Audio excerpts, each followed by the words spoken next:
받으세요. 오, 응? 글 쓰고 계시구나.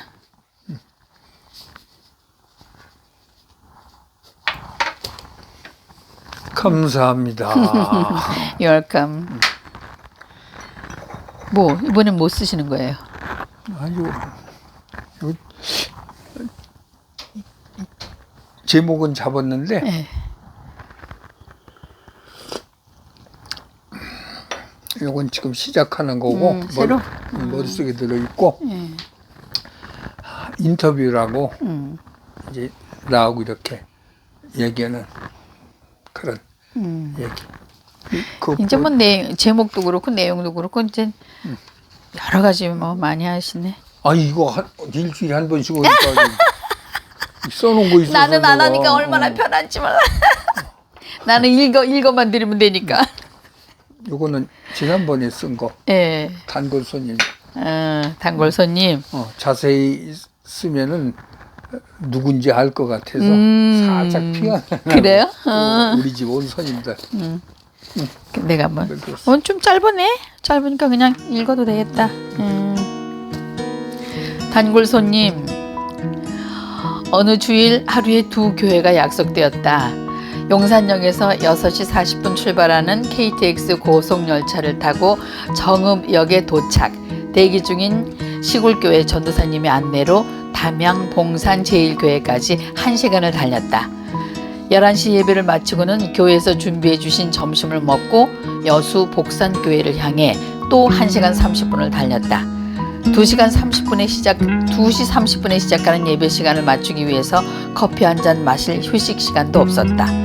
새벽 4시 30분에 일어나 지금까지 점심밥 한 그릇 먹고 뛰는데도 하나님 자동차 사고 없도록 지켜주세요. 길에 막혀 예배 시간 늦지 않도록 달리게 해주세요.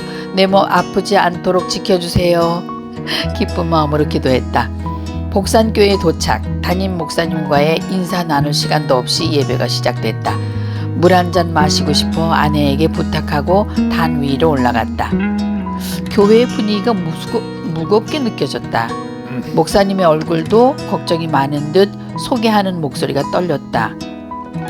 우리 교회가 3개월 전 어려운 일이 있어 장로님 4분 오신다는 광고도 있고 지난 수요일 밤에 했습니다.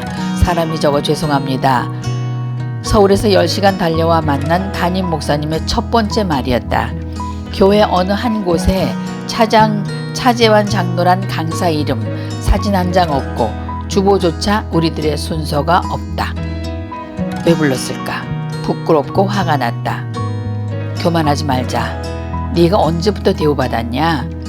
이렇게 자문자답하면서 최선을 다하여 집회를 마쳤다. 이럴 때마다 하나님은 항상 우리들을 위로해 주셨다. 핍박이 있는 곳에 은혜가 많다는 말씀처럼 결과는 대만족이었다. 교회에 어려웠던 일이 무엇이었는지 궁금했다. 이 교회도 싸우고 갈라졌나? 그래서 성도들이 많이 나가셨나?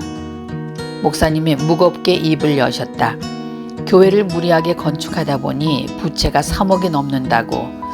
그 이자가 한 달에 100만 원 정도 되는데 그동안 교회 재정에 중심적 역할을 하셨던 집사 몇 분이 3개월 전 교회를 떠나셨는데 그 뒤를 이어 기존 성도들도 교회를 이탈, 주위 다른 교회로 옮기는 현상이 일어나고 있다고 한다. 교회 부채 상환을 위해 집단 농장을 운영, 양파, 단호박, 여주 등을 생산하여 양파즙을 만들고 여주는 먹기 좋게 환으로 만들어 잘 포장되어 있지만 판로가 없다고 한다. 도시 몇몇 교회가 관심을 갖고 도와주셔서 한 달 이자만 해결되어도 걱정이 없겠다 하시면서 한숨을 내쉰다. 얼마나 어려우실까. 교회를 떠나는 성도를 잡기에도 힘이 드실 텐데 그 많은 교회 부채까지 떠맡았으니 교회는 무엇 때문에 이렇게 크게 지시고 아이고. 고개 숙인 목사님의 모습을 예수님은 어떤 마음으로 보고 계실까? 무슨 말로 위로해 주실까 궁금했다. 아무 힘도 없는 나에게 이런 환경의 교회를 보게 하시고 듣게 하심은 무슨 뜻이 계실까? 그저 기도할 뿐이다. 단골 손님이 생각난다. AD 문화광장이 단골 손님을 찾아보자. AD 문화광장이 단골 손님을 찾아보자. 어느 곳이든 끝까지 그 집만 찾아가는 영원한 고객 단골 손님. 단골 손님을 많이 가지고 있는 음식점이나 가게는 망하지 않는다. 물론 맛이 좋고 상품이 좋아야 한다. 값도 싸고 주인도 친절하여야 사람들이 소문 듣고 찾아온다. 복산교회도 소문이 났으면 좋겠다. 그리고 많은 사람들이 찾아와 단골 손님이 되어 주었으면 얼마나 좋을까. 여수 공항 이륙 후 하늘에서 이런 꿈만 꾸다가 김포공항에 착륙했다. 2016년 5월. 이거 5월에 쓰신 게 거의 맞네요. 이제 보니까. KTX로 갔다가 예. 올 때는 비행기 타고 왔는. 그러니까 먼저 갔다 또 두 번째 교회 갔다 그랬던 거 아니에요? 근데 아마 이런 경우가 그지? 우리 한 40년 그래요. 집회 다니면서 처음이야. 그렇게 흔치 않았던 얘기예요. 그 광고를 잊어버리고 않고 이렇게 맞아요. 뭐 맞아. 주보에도 없는데 우리가 찾아갔다는 건. 근데 맨 처음에는 근데 사실은 우리가 집회 다닐 때마다 그런 경험이 있어요. 이제 장로님은 잘 모르시겠지만 저 같은 경우는 이제 먼저 가서 뭐 이렇게 뭐 우리에 대한 프랜카드도 붙여 놓으시고 또 많은 이제 광고를 또 하시고 하시는 교회도 많지만 또 하나도 못하는 교회도 또 많이 있어요. 근데 섭섭하다기보다는 아 여기는 얼마나 또 은혜가 있을까. 우리가 앞장서지 않고 그저 하나님의 은혜만 나타낼 수 있도록 하시는 거다라고 생각하니까 그것도 괜찮았는데 여기도 마찬가지였어요. 수요일 날 저녁에 광고 오고 우리 주일 날 갔으니까. 근데 뭐 다른 건 관계없고 그 목사님들이 그렇게 하면 안 될까?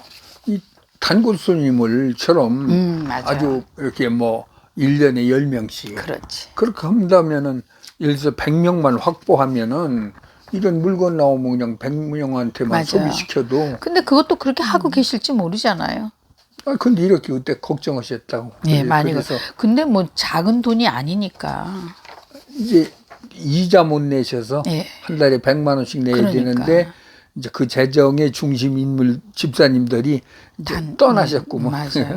근데 떠날 수밖에 없는 게 또 교회가 어려우면 더 함께 기도해야 되는데 우리 성도님들이 그렇게 잘 못하시는 게 많잖아요. 이제 그런 게 안타깝지 시골 교회에서는. 때문에 그래서 그때 당시에 여주를 많이 우리 구입해 드렸던 기억이 나요. 광고 그렇게 예, 환으로 만들으신 거 그렇게 해서. 잘 읽었어요. 이게 당신 읽으니까 좋네. 근데 오늘은 많이 틀렸어요. 읽는 게. 아이고, 많이 피곤해서. 작가도 그래. 죄송합니다. 나도 쓰고 내가 이렇게 읽으려면은 이렇게 네. 하는데. 아니 이제 오늘은 지금쯤은 피곤한 시간이라서. 혹시 성우하고 결혼한 것이 잘했어. 오늘은 여기서 끝. 끝.